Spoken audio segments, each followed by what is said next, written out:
बिस्मिल्लाहिर्रहमानिर्रहीम। अस्सलाम वालेकुम dear students, how are you? I hope you will be fine. आज हम करने वाले हैं डेटा रिप्रेजेंटेशन एंड प्रोबेबिलिटी।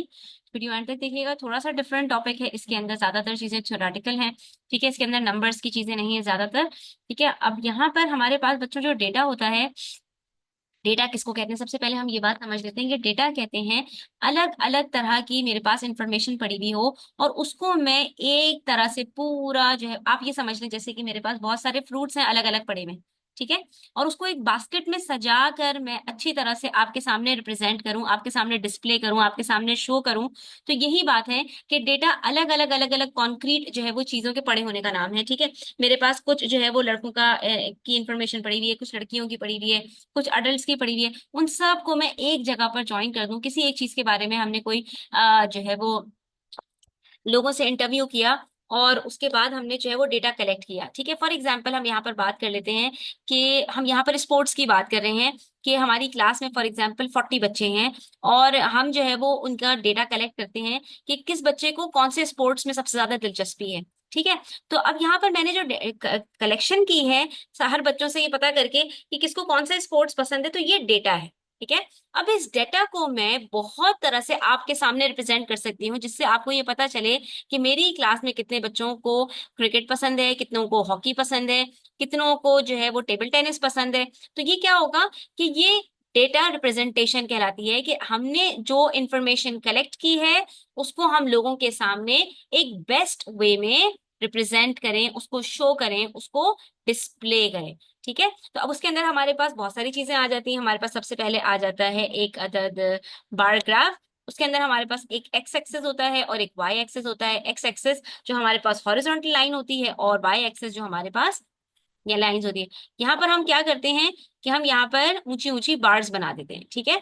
तो अब इसके अंदर बच्चों आपको ये चीज पता होनी चाहिए कि यहाँ पर जो हमारे पास बार ग्राफ्स होते हैं, इसके अंदर जो हम ये बार्स बनाते हैं, तो हमेशा जो फ्रीक्वेंसी होती है वो हमेशा हमारे पास वाई एक्सिस पर आती है। फ्रीक्वेंसी का मतलब क्या है? कितने लोगों को या जो भी हमने यहाँ पर डेटा कलेक्ट किया है तो कितनी चीजों को ये वाली चीज पसंद है, ठीक है। फ्रीक्वेंसी हमें ये बता रही होती है। और एक्स एक्सिस पर हमारे पास क्या चीज आती है बच्चे? एक्स एक्सिस पर हमारे पास कैटेगरीज आती हैं, यानी हमारे पास ग्रुप्स आते हैं। कैटेगरी का मतलब ग्रुप्स, ठीक है। अभी जैसे मैंने आपके सामने बात की, तो हम यहाँ पर जो ग्रुप्स बनाएंगे वो हमारे पास क्या होंगे? डिफरेंट डिफरेंट स्पोर्ट्स के होंगे। स्पोर्ट्स के यहाँ पर ग्रुप्स बनेंगे जिसमें एक ग्रुप होगा आपके पास क्रिकेट का, एक ग्रुप होगा आपके पास हॉकी का, एक ग्रुप होगा आपके पास टेबल टेनिस का या बैडमिंटन का या वॉटेवर, ठीक है। ये सारे आपके पास ग्रुप्स हैं और हर ग्रुप के अंदर, हर कैटेगरी के अंदर जो आपके पास यहाँ पर वाई एक्सिस है वो आपको ये बताएगी कि उसकी वैल्यू क्या है, उसकी क्वांटिटी क्या है। तो फ्रीक्वेंसी किसको कहते हैं? वैल्यू को, क्वांटिटी को। यानी कितने बच्चे हैं जिसको क्रिकेट पसंद है, कितने बच्चे हैं कि जिनको हॉकी पसंद है। तो क्वांटिटी को नंबर्स में कौन बताता है? ये फ्रीक्वेंसी बताती है और फ्रीक्वेंसी आपकी वाई एक्सेस पर होती है, ठीक है। तो अब यहाँ पर आपको ये भी पता चल गया कि एक्स एक्सेस को कौन रिप्रेजेंट कर रहा होता है? ग्रुप्स यानी कैटेगरीज। और वाई एक्सेस को कौन रिप्रेजेंट कर रहा होता है? फ्रीक्वेंसीज, यानी कि कौन से ग्रुप में कहां पर नंबर आ रहा है। तो सबसे पहले हमारे पास यहाँ पर फिल इन द ब्लैंक में है, bar graph is a type of graph use to compare. क्या चीज कंपेयर करने के लिए हम बार ग्राफ बना रहे होते हैं? ये वाली जो बार्स बना रहे होते हैं, बार्स क्यों कहते हैं इसको? जैसे चॉकलेट की बार्स होती हैं, तो इसी तरह से यहाँ पर इस ग्राफ के अंदर भी हमारे पास लंबी छोटी बड़ी बार्स होती हैं। तो ये bar graph is a type of graph use to compare data.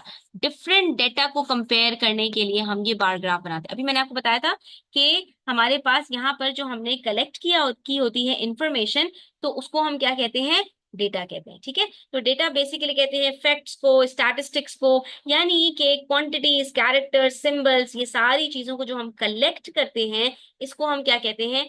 Data. यानी फैक्ट्स एंड फिगर्स आपके पास डेटा कहलाते हैं। और इसको एक तरह से पूरा ऑर्गेनाइज करके जब हम पेश करते हैं तो वही हमारा डेटा इंफॉर्मेशन बन जाती है।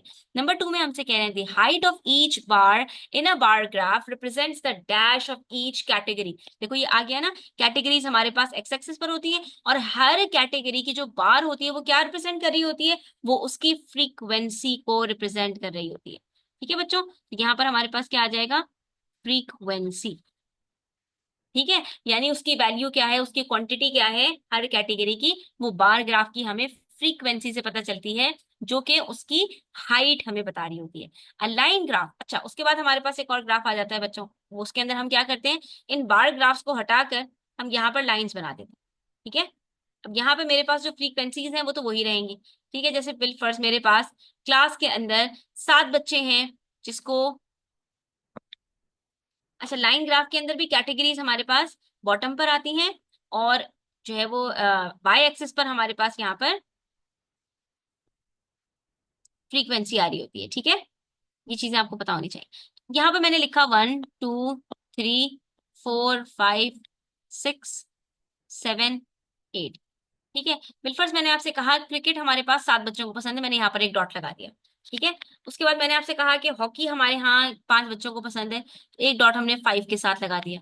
ठीक है, उसके बाद फिर हमने कहा कि बैडमिंटन हमारे पास जो बच्चे हैं उसके अंदर 10 बच्चों को पसंद है फॉर एग्जाम्पल, तो ये हमने यहाँ पर ऊपर लगा दिया। ठीक है, अब यहाँ पर ये जो लाइन ग्राफ बनेगी ना, ये जो डॉट्स हैं इसको हम ज्वाइन करते जाएंगे,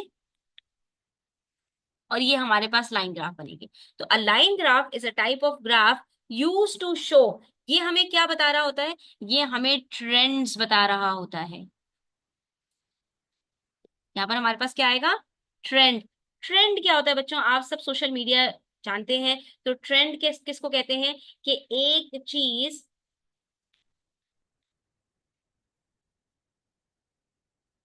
का बिहेवियर कैसे चेंज हो रहा होता है। ये जो लाइंस होती है ये हमें बता रहा होता है कि कब ये नीचे जा रही हैं, कब ये ऊपर जा रही हैं। तो ट्रेंड के अंदर भी क्या होता है कि कौन सी चीज अभी ट्रेंड कर रही है, कौन सी चीज अभी हिट हो रही है, कौन सी चीज लोगों में ज्यादा पॉपुलर हो रही है। तो इसी तरह से ये जो लाइन ग्राफ होता है ये भी हमें ट्रेंड बता रहा होता है कि कौन सी चीज नीचे जा रही है, कौन सी चीज ऊपर जा रही है। तो ये आप ग्राफ को देखते ही बता सकते हैं कि यहाँ पर हमारे पास कौन सा जो डेटा है वो हायर है, कौन सा लोअर है, कहाँ पर चीजें ज्यादा स्पाइक कर रही हैं और कहाँ पर जो है वो ट्रेंड नीचे की तरफ जा रहा है। ठीक है, तो लाइन ग्राफ हमेशा ट्रेंड्स को बताता है।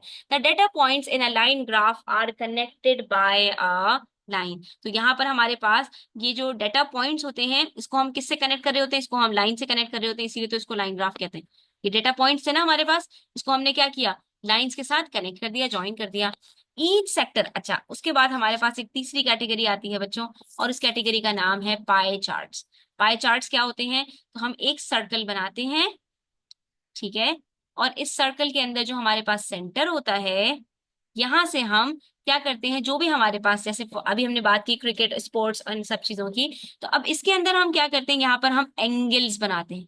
एक लाइन हमने यहाँ पर ड्रॉ की सबसे पहले, उसके बाद फिर हम यहाँ पर तमाम जितने भी हमारे पास वैल्यूज हैं उन सब के एंगल्स कैलकुलेट करते हैं। उसका एक पूरा मेथड होता है, वो आप इंशाल्लाह अगले ग्रेड्स में जाओगे तो सीखोगे। तो अब यहाँ पर हम क्या करते हैं कि ये जो हमारे पास पूरा होल सर्कल है, इसके अगेंस्ट में हर पार्ट हमारे पास एक सेक्टर कहलाता है। ठीक है, जैसे फॉर एग्जांपल ये मेरे पास हॉकी का सेक्टर है, तो मुझे ये बताएगा ये हॉकी का सेक्टर कि मेरे पास हॉकी का जो फ्रैक्शन है वो कितना है, हॉकी का जो पोर्शन है वो कितना है, हॉकी की जो परसेंटेज है वो कितनी है पूरे सर्कल के होल के मुकाबले में। तो यहाँ पर हमारे पास ये जो सेक्टर्स होते हैं ना, ये होते हैं कि हर दो लाइन के बीच में हमारे पास जो कैटेगरी आ रही होती है यहाँ पर बच्चों, फॉर एग्जाम्पल यहाँ पर मैं क्रिकेट ले लूं, बाकी पोर्शन के अंदर पूरा बैडमिंटन, ये क्या है, कैटेगरीज हैं, और हर कैटेगरी का अपना एक पोर्शन है, अपना एक सेक्टर है। ठीक है, तो हॉकी की बात करें तो हॉकी का ये सेक्टर है। ठीक है, क्रिकेट की बात करें तो क्रिकेट का ये पूरा सेक्टर है, और बैडमिंटन की बात करें तो बैडमिंटन का ये पूरा सेक्टर है। ठीक है, ये सेक्टर्स कहलाते हैं। तो each sector of a pie chart, यहाँ पर हमारे पास जितने सेक्टर्स होते हैं पाई चार्ट में, ये क्या रिप्रेजेंट कर रहे होते हैं, represents a specific portion of the whole, specific part of the whole, या specific percentage of the whole. अब इसके अंदर आप कुछ भी लिख सकते हो यहाँ पर, specific part of the whole, पूरे होल में से इसका कितना पार्ट है क्रिकेट का, कितना पार्ट हॉकी का है, कितना पार्ट बैडमिंटन का है। तो ये हमें पाई चार्ट के अंदर तमाम सेक्टर्स बता रहे होते हैं। या पोर्शन भी लिख सकते हैं, और इसके अंदर आप परसेंटेज भी लिख सकते हैं। तीनों ऑप्शंस आपके बिल्कुल करेक्ट होंगे।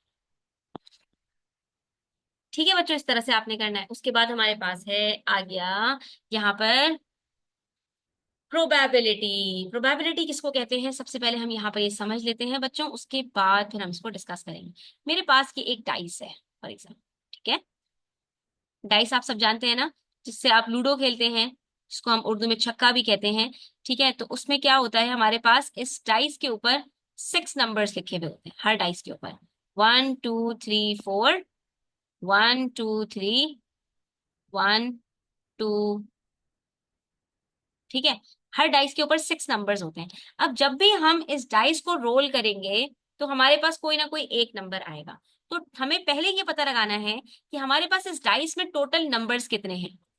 जितने टोटल नंबर्स होते हैं उसको हम कहते हैं टोटल आउटकम्स, टोटल रिजल्ट्स। यानी कि जब मैं इस डाइस को रोल करूंगी तो मेरे पास कितने नंबर्स आ सकते हैं, ठीक है, कौन कौन से नंबर्स मेरे पास आ सकते हैं। तो वो हमारे पास 6 नंबर्स हैं जो आ सकते हैं यहाँ पर, ठीक है। अच्छा, अब इसके अंदर से मेरे पास तमाम नंबर्स हैं कितने कितने। अगर मैं बात करूं हर नंबर की, तो हर नंबर यहाँ पर मेरे पास एक दफा रिपीट हो रहा है।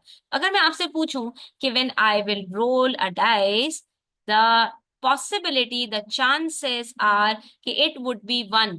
तो ये मैंने क्या पूछा आपसे कि कितनी पॉसिबिलिटी है, कितने चांसेस हैं कि मैं जब अपने डाइस को रोल करूं तो उसमें मेरे पास 1 आ जाए। तो आप कहेंगे कि भाई क्योंकि यहाँ पर हमारे पास 6 नंबर्स हैं और 1 सिर्फ एक दफा आया है, तो हर नंबर की यहाँ पर 1 से लेकर 6 तक जो पॉसिबिलिटीज हैं वो 1 आउट ऑफ 6 है, ठीक है। टोटल आउटकम्स हमारे पास जो होता है डिनोमिनेटर, और जो हमारे पास गिवन आउटकम होता है उसको हम न्यूमरेटर में रखते हैं, और ये हम बता देते हैं प्रोबेबिलिटी। तो the chance of an event occurring is called probability.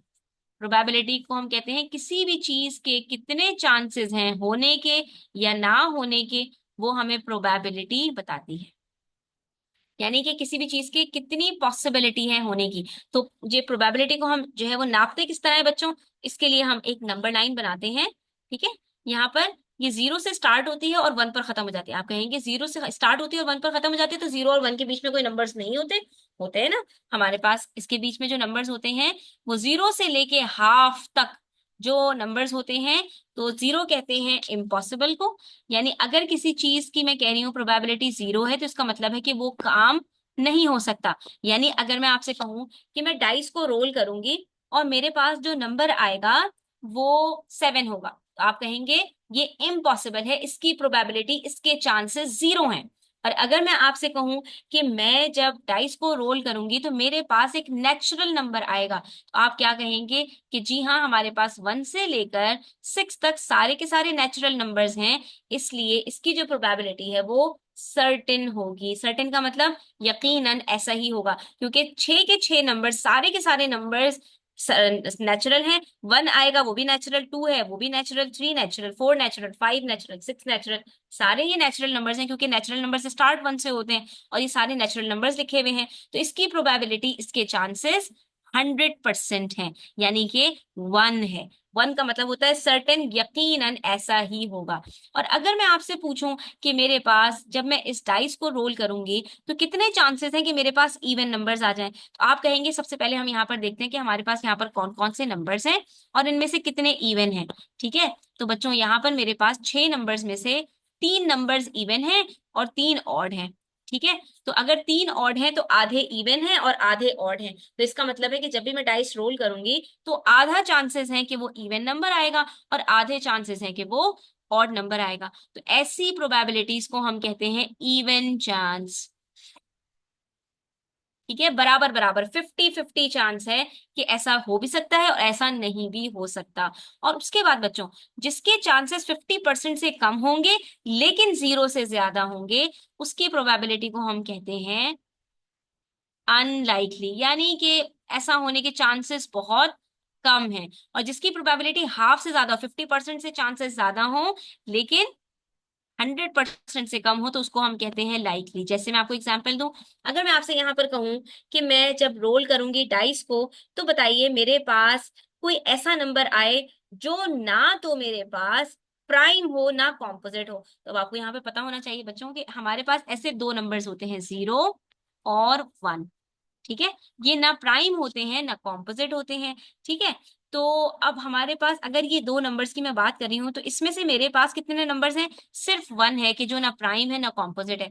तो मेरे पास यहाँ पर वन की जो प्रोबेबिलिटी है वो अनलाइकली है, बहुत कम चांसेस है। चांसेस है क्योंकि जाहिर है 6 नंबर्स में से वन एक है उनमें, तो कभी कभी सिक्स वन आएगा, लेकिन कम कम आएगा, तो इसकी जो प्रोबेबिलिटी है वो अनलाइकली होगी। इसी तरह मैं आपसे कहूँ the probability of 2, the probability of 3, the probability of 4, her number की प्रोबेबिलिटी यहाँ पर अनलाइकली है, क्योंकि वो हाफ से कम है। जिसकी प्रोबेबिलिटी हमारे पास 3 के बराबर होगी वो इवन चांस होगा, क्योंकि 3 6 का हाफ होता है। ठीक है, जिसकी प्रोबेबिलिटी 3 से कम होगी उसके चांसेस अनलाइकली होंगे, जिसकी प्रोबेबिलिटी 3 से ज्यादा होगी उसके चांसेस लाइकली होंगे, और जिसकी प्रोबेबिलिटी पूरी 6 होगी उसके सर्टेन होंगे। ठीक है, तो इस तरह से आपने इन चीजों को अच्छी तरह से समझना है। आगे हमसे कह रहे हैं data representation is the process. अच्छा, तो यहाँ पर हम अच्छा, नेक्स्ट में हमसे कहा था the probability of zero represents an event that is impossible to happen. सबसे पहले आप यहाँ पर इम्पॉसिबल लिख लो बच्चों। अब मैंने आपको बता दिया यहाँ पर the probability of zero represents an event that is impossible to happen, the probability of one represents an event that is certain to happen, the probability of half represents an event that is even chance to happen. ठीक है, और the probability of more than zero but less than half represents the event that is unlikely to happen, और अगर more than half but less than one होगा तो that is likely to happen। अब ये सारी चीजें आपको मैंने डिटेल से बता दी है, इसकी आप प्रैक्टिस कर लेना। नेक्स्ट हमसे कह रहे हैं data can be dash in a various forms. Data को हम डैश कर सकते हैं, डेटा कैन बी रिप्रेजेंटेड। ठीक है, डेटा को हम रिप्रेजेंट कर सकते हैं बहुत तरह से।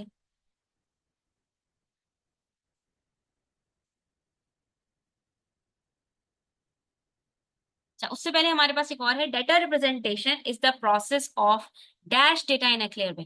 डेटा रिप्रेजेंटेशन किसको कहते हैं? डेटा रिप्रेजेंटेशन एक ऐसा प्रोसेस है जिसमें हम डेटा को डिस्प्ले करते हैं। तो यहाँ पर हमारे पास क्या आएगा बच्चों?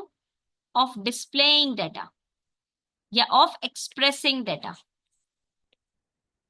ठीक है, डिस्प्लेइंग की जगह पर आप एक्सप्रेसिंग भी लिख सकते हैं।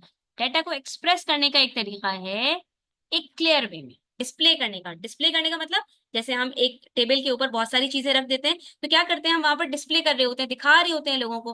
ठीक है, तो डेटा रिप्रेजेंटेशन का मतलब भी यही है। रिप्रेजेंट का मतलब एक्सप्रेस करने का मतलब, डिस्प्ले करने का मतलब, शो ऑफ का मतलब, सबका मतलब एक ही है कि किसी भी चीज को सामने जाहिर करके दिखाना, वाज़ेह करके बताना। उसके बाद हमारे पास लास्ट है the pie chart represents the dash. तो पाई चार्ट क्या करता है? इंफॉर्मेशन को रिप्रेजेंट करता है। ये सारे जो हम काम कर रहे हैं ये सब क्या करते हैं? इंफॉर्मेशन को रिप्रेजेंट करते हैं, डेटा को रिप्रेजेंट करते हैं। ठीक है,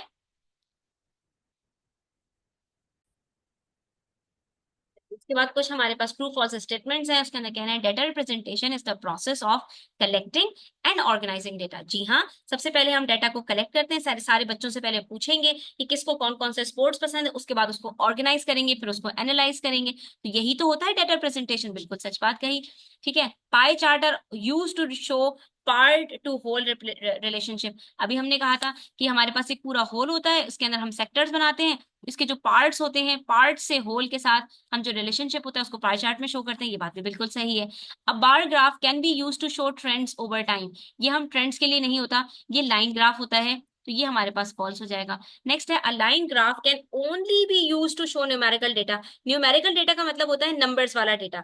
नहीं भाई, लाइन ग्राफ को हम ट्रेंड शो करने के लिए करते हैं। तो यहाँ पर जरूरी नहीं है कि न्यूमेरिकल डेटा हो, यहाँ पर हमारे पास कैटेगोरिकल डेटा भी हो सकता है, कैटेगरीज भी हो सकती है, ग्रुप्स भी हो सकते हैं। तो ये बात भी हमारी सच नहीं है।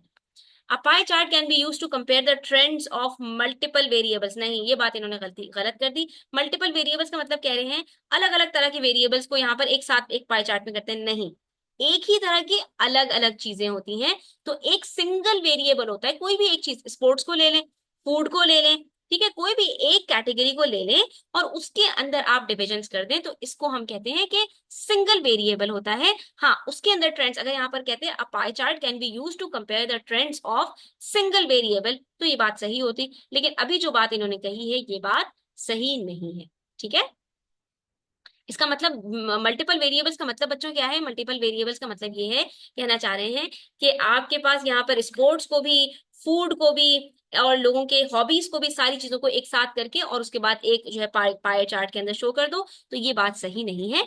एक ही स्पोर्ट्स को ले लो, स्पोर्ट्स के अंदर जितनी कैटेगरीज हैं उन सबको यहाँ पर आप पाई चार्ट में शो कर सकते हैं। फूड के अलग आप पाई चार्ट बना सकते हैं, हॉबीज का आप अलग पाई चार्ट बना सकते हैं, ठीक है। तो हर वेरिएबल का आप अलग पाई चार्ट बना सकते हैं। नेक्स्ट क्वेश्चन में कह रहे हैं अ कॉइन इज फ्लिप्ड। एक कॉइन है आपके पास, कॉइन बच्चों सिक्का जो होता है, अब उसके अंदर आपको पता होना चाहिए हमारे पास दो फेसेस होते हैं। जो सामने वाला फेस होता है उस पे कायदे आजम की तस्वीर बनी हुई है, वो हेड होता है, और जो पीछे वाला फेस होता है उसको हम कहते हैं टेल, ठीक है। जब जो है वो क्रिकेट के अंदर आपने देखा होगा कि जब जो है कि पता लगाना होता है कि किसकी बैटिंग होगी किसकी, तो वहां पर कॉइन को टॉस किया जाता है, ठीक है। अ कॉइन इज फ्लिप्ड, ठीक है, आपने एक जो है कॉइन उछाला। What is the probability of getting heads? तो हेड की प्रोबेबिलिटी क्या होगी बच्चों? तो देखो जब हमारे पास दो ऑप्शंस हैं, दो हमारे पास यहाँ पर सिर्फ जो है वो चांसेस हैं, तो हर एक की, हेड की और टेल की, दोनों की बराबर बराबर है, तो यहाँ पर probability of getting heads is 50-50 chance. 50-50 means even chance. और इसको अगर हम लिखना चाहें फ्रैक्शन में तो क्या बनेगा, 1/2, क्योंकि हमारे पास यहाँ पर सिर्फ दो ही आउटकम्स हैं, दो ही रिजल्ट्स हैं, दो ही हमारे पास यहाँ पर फेसेस हैं, हेड और टेल, और दोनों की प्रोबेबिलिटी बराबर होगी। या तो हेड आएगा या टेल आएगा। इसको हम क्या कहते हैं, 50% चांस है, हाफ चांस है, इवन चांस है, या 50-50 चांस है। तो इसकी प्रोबेबिलिटी हमारे पास क्या बनेगी, 1/2। इसके बाद हमसे कह रहे हैं what is the primary purpose of data representation. अभी तो हमने पढ़ा to collect the data,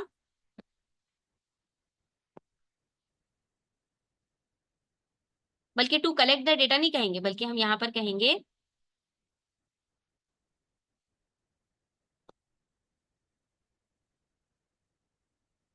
to display the data in a clear way, ठीक है। डेटा को क्लियर वे में एक्सप्रेस करने को, डिस्प्ले करने को, रिप्रेजेंट करने को हम डेटा रिप्रेजेंटेशन, ये इसका पर्पस होता है, ये इसका काम होता है। बाद हमारे पास जो नेक्स्ट क्वेश्चन है that is choose the correct options. यहाँ पर हमारे पास कुछ ऑप्शंस हैं और हमने इसमें से करेक्ट ऑप्शन को चूज करना है। What does the x axis represents in a bar graph?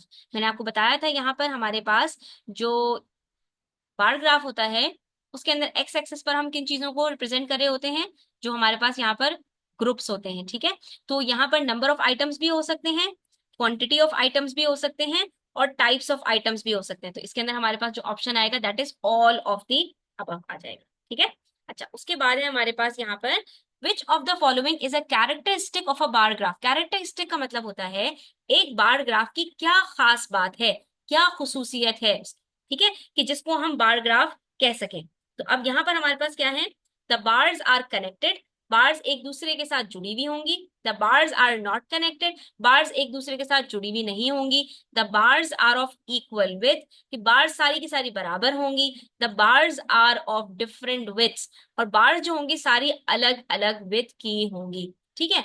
तो अब यहाँ पर बार ग्राफ की कैरेक्टरिस्टिक ये भी नहीं है कि सारी कनेक्टेड हो, सारी ना कनेक्टेड हो। आप अलग अलग भी बना सकते हैं, कनेक्टेड का मतलब सारी जोड़ जोड़ कर बना दी आपने, ठीक है। इस तरह से आप बनाते हैं जोड़ जोड़ के। और आप चाहें तो बार ग्राफ्स को अलग अलग भी बना सकते हैं, यानी बार ग्राफ्स को अलग अलग बनाना या जोड़ जोड़ कर बनाना ये बार ग्राफ की कैरेक्टरिस्टिक नहीं है, ठीक है, क्योंकि दोनों तरह से ये बन सकती है। हाँ, अगर हम बात करें यहाँ पर the bars are of equal width, तो बार्स बराबर बराबर नहीं होती, सब अलग अलग होती हैं। कुछ लोगों को हो सकता है कम लोग हो जिनको जो है वो यहाँ पर हमारे पास स्पोर्ट्स में हमारे पास कुछ लोग हैं जिनको हॉकी पसंद है, कुछ ज्यादा लोग हैं जिनको स्पोर्ट्स पसंद है, उससे ज्यादा लोग हैं जिनको जो है वो बैडमिंटन पसंद है। तो सबकी बार्स डिफरेंट विड्थ की होंगी, सबकी बार्स की लेंथ अलग अलग होगी, तो ये कैरेक्टरिस्टिक बार ग्राफ की होगी, ठीक है। The bars are of different widths, ठीक है, इन सबकी लेंथ बराबर बराबर नहीं होगी। सॉरी, ये देखो बच्चों यहाँ पर एक मिस्टेक हो गई यहाँ पर, द बार और आर ऑफ डिफरेंट विड्थ और डिफरेंट लेंथ। अच्छा, अब यहाँ पर लेंथ की बात करें बच्चों तो लेंथ सबकी डिफरेंट होगी। हाँ, द बार्स और ऑफ इक्वल विथ, सबकी जो विथ है वो बराबर बराबर होगी। आप यहाँ पर बार्स को इस तरह नहीं बना सकते कि एक बार आपकी पतली है और एक बार आपकी इतनी मोटी है, ठीक है। ये जो साइज है, ये साइज, ये साइज, ये सबका बराबर बराबर होना चाहिए, ये सारी सबका साइज बराबर होना चाहिए। हाँ, जो हाइट होती है सबकी वो डिफरेंट होगी। अगर यहाँ पर हमारे पास ये होता which of the following is a characteristic of a bar graph, और होता the bars are of different widths, तो हम यहाँ पर कह सकते थे कि डिफरेंट लेंथ्स, तो हम यहाँ पर कह सकते थे कि हाँ ये बार ग्राफ की कैरेक्टरिस्टिक होती है, लेकिन इसकी कैरेक्टरिस्टिक के अंदर हमारे पास ये आता है the bars are of equal width, सबकी जो विथ है वो बिल्कुल बराबर बराबर होगी। ठीक है। अच्छा, उसके बाद number 3, what is the primary purpose of a line graph? Line graph बनाने का जो असल मकसद है वो क्या है? To compare categorical data, to show trends over time. Trends कौन शो करता है? लाइन ग्राफ का काम है। To display numerical data, to illustrate relationship between variables. ठीक है। कैटेगोरिकल डेटा किसको कहते हैं? ग्रुप्स के बीच में जो डेटा होता है उसको शो करना। न्यूमेरिकल डेटा नंबर्स का जो डेटा होता है उसको शो करना। और illustrate relationship between variables, different different categories के बीच में जो रिलेशन है उसको शो करना। तो यहाँ पर हमारे पास जो ऑप्शन करेक्ट हो सकता है बच्चों वो,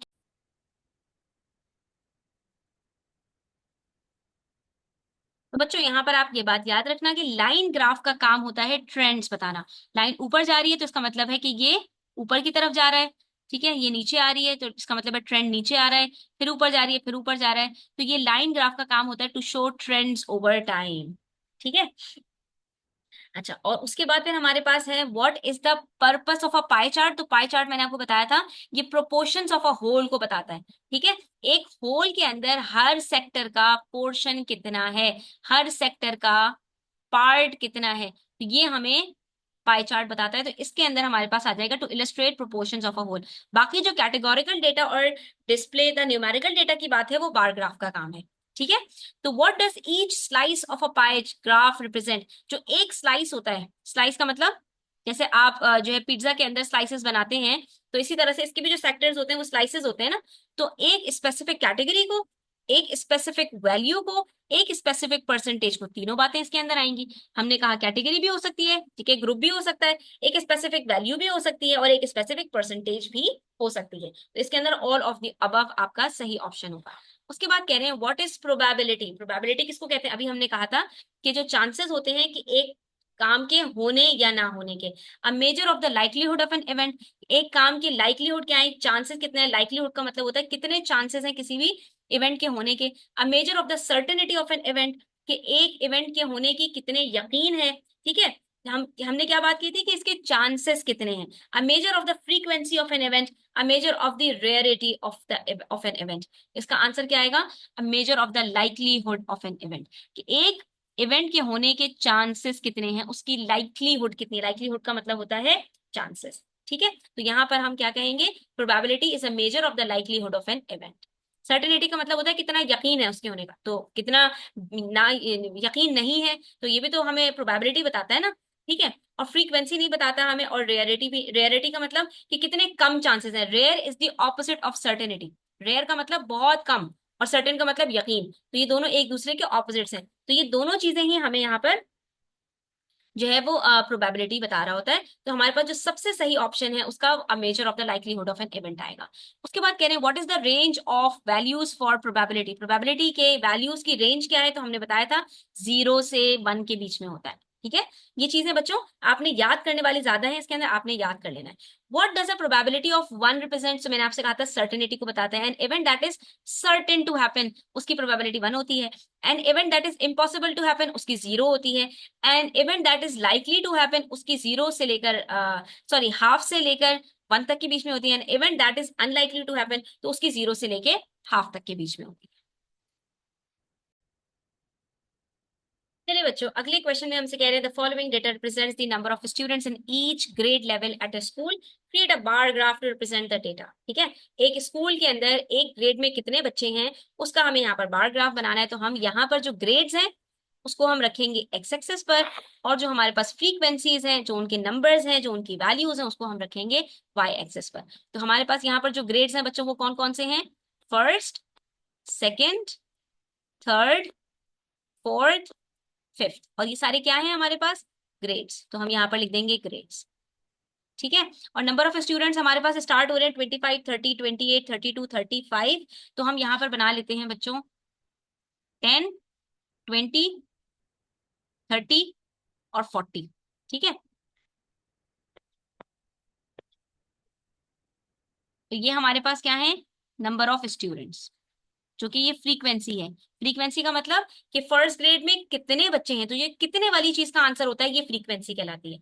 फर्स्ट ग्रेड में हमारे पास है 25, तो ये हमारे पास आ जाएंगे बिल्कुल यहाँ पर। ठीक है। उसके बाद सेकंड ग्रेड में हमारे पास कितने बच्चे हैं, 30। तो ये आ जाएंगे हमारे पास यहाँ पर। अब आपको ये बात याद रखनी है, बार ग्राफ में हमने अभी डिस्कस किया था कि सबकी विड्थ बिल्कुल बराबर होनी चाहिए। ठीक है। थर्ड ग्रेड में कितने बच्चे हैं, 28। तो वो 30 से थोड़ा सा नीचे होंगे, 25 से थोड़ा सा ऊपर होंगे, और 30 से थोड़ा नीचे होंगे। तो ये बन गया हमारे पास थर्ड ग्रेड का। ठीक है। आपके पास पेपर पेंसिल स्केल सब कुछ होगा बच्चों, तो आपने बिल्कुल एक्यूरेट बनाना है कि सबके बीच में जो विड्थ है ना उसको सेंटीमीटर से आपने मेजर करके बनाना है। उसके बाद 32, तो ये 30 से थोड़ा सा ऊपर होगा, फोर्थ ग्रेड का।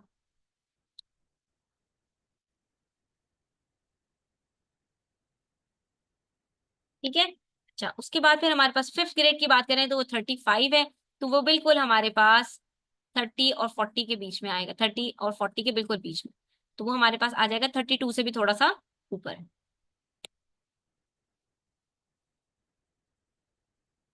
और ये बन गया हमारा ग्राफ, बार ग्राफ। ठीक है। अगर यही आपको लाइन ग्राफ बनाने के लिए दिया जाता तो आप हर जगह पर डॉट लगाते और डॉट्स के अंदर आप फिर इस तरह से ज्वाइन कर देते। ठीक है। ये आपके पास इस तरह से ज्वाइन हो जाता, इस तरह से आपके पास लाइन ग्राफ बन जाता। लेकिन इन्होंने आपको बार ग्राफ बनाने के लिए कहा था, तो बार ग्राफ आपका बहुत इजीली इस तरह से बन जाएगा। ठीक है। अब बच्चों आज के लिए इतना ही, इंशाल्लाह नेक्स्ट वीडियो में मजीद क्वेश्चन सॉल्व करते हैं। तब तक अपना ध्यान रखें, चैनल पर नए हो तो सब्सक्राइब करते जाएं, वीडियो अच्छी लगी हो तो लाइक करें, अपने फ्रेंड्स के साथ जरूर शेयर करें। टेक केयर, अल्लाह हाफिज।